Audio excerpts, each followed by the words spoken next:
Thanks for joining me on this continual saga on how I found an affordable place to retire in beautiful southeast Arizona. Let's go back from the beginning when I started my search with specific, important criteria in mind. A super important question, and the most important one: will the county authorities allow me to place a small cottage on the property and live in it with less than conventional ways of construction and development of the land? Fortunately for me, Cochise County fits this bill perfectly. I already was familiar with a clause in permitting they have called opt-out. This means that once you have had a proper septic system put in place, you submit your paperwork to show where your septic will be and the home itself. Then you can qualify for an opt-out of the inspection process for further building and property development.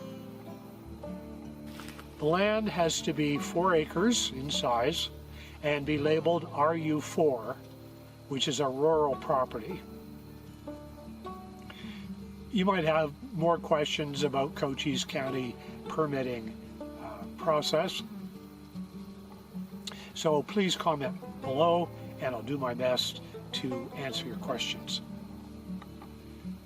I wanted to be roughly 30 minutes from hospitals and major shopping, so I literally took a map and chose the city of Sierra Vista as my center point and drew a circle around it, then used Zillow and other websites as tools to search for properties within that circle. Early on, I put an offer in on one property in a suburb outside of Sierra Vista, but that one fell through. I guess it wasn't meant to be. Now a lot more serious about moving to Arizona, I began using Cody Hoyer of Feathers Realty in Sierra Vista as my realtor to scout out properties for me while I was in California. Cody was superb, rapid to respond. She even drove to some of the properties I was interested in to take videos of them, which she sent to me, since I wasn't in Arizona yet. I'll leave Cody's information down below, so if anyone wants to use her as their realtor, then you can connect with her.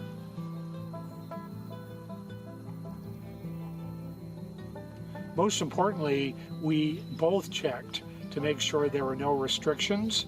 Those are called CC&Rs, covenants, restrictions that pertain to the property that would prevent a small cottage and off-grid situation from being established.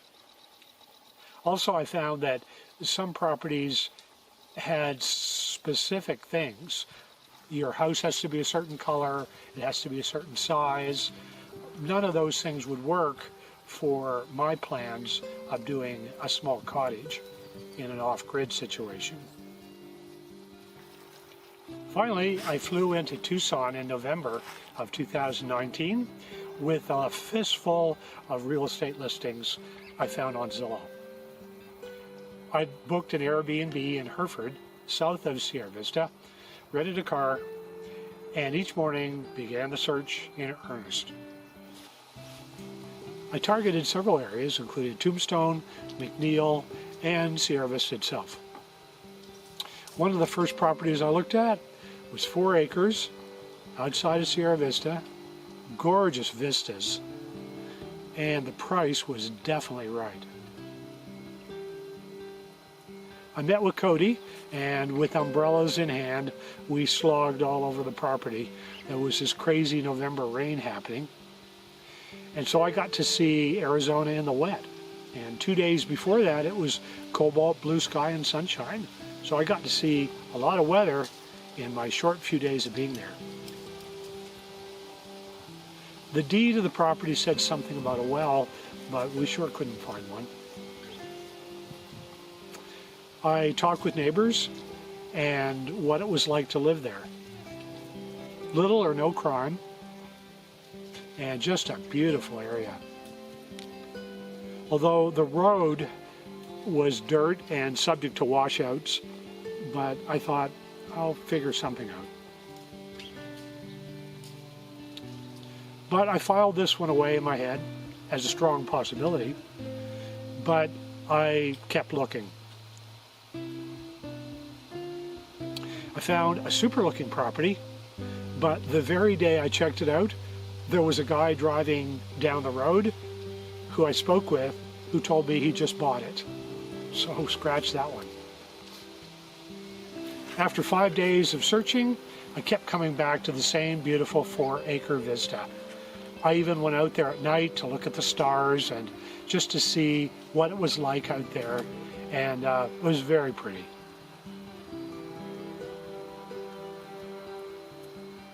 It ticked so many of the boxes I had, and it was a relatively short hike to the beautiful San Pedro River, which was another plus, with potentially lots of birds, and for someone into nature like me, no end to interesting plants.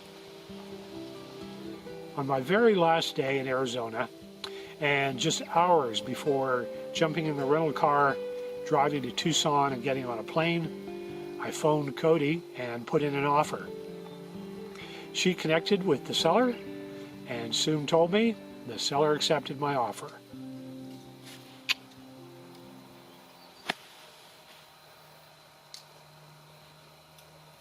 The only hurdle I had to get over was a well share agreement. And I didn't really know anything about well shares, but I know human nature. And whenever you share something as important as water,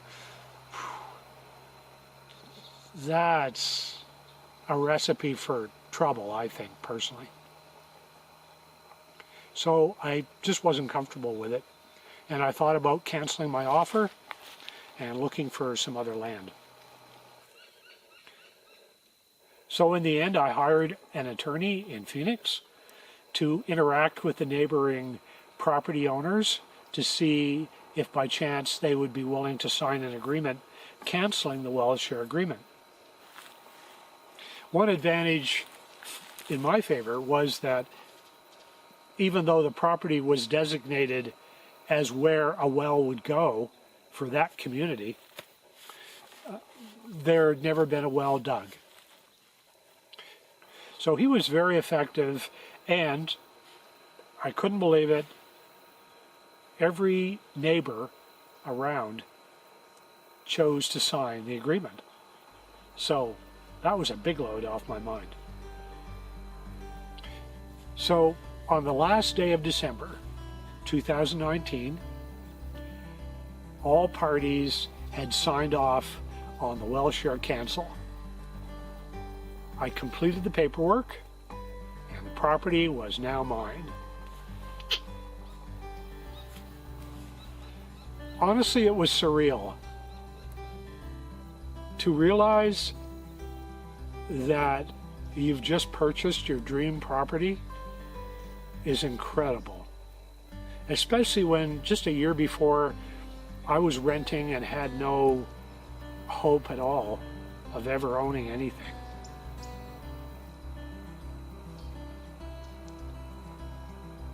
So here I was now owning a beautiful place in Arizona, and I was thinking this really can't be happening. But when the deed arrived in the mail, I knew it was true. I had so many things to deal with after receiving my deed. That was just the very beginning.